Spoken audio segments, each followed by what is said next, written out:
Jsem v bajném lese, kousek za Novým Borem, kde by se po přečtení kouzla měly zjevovat zajímavé bytosti. Distrata amatos. Ear grace.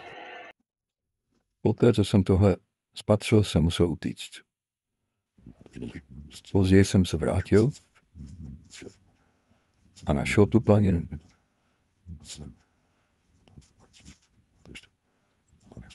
Podle pověsti, když tam dvakrát ukážeš, zjeví se jednorožec.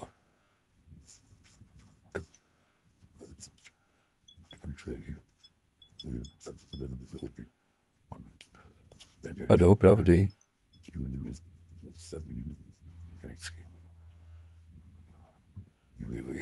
se zjevil.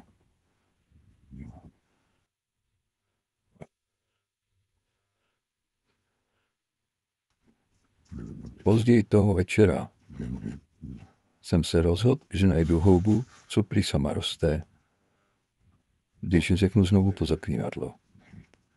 Našel jsem ji. Distrata amatos. Istraga amantos.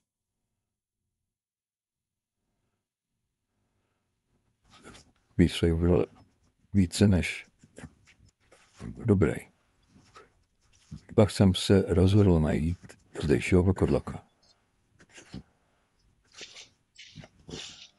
Měl jsem tušení, kde je, a trochu jsem se bál tam jít.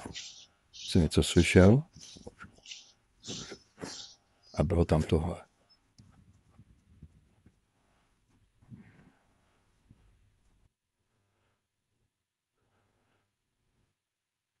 Zdrhl jsem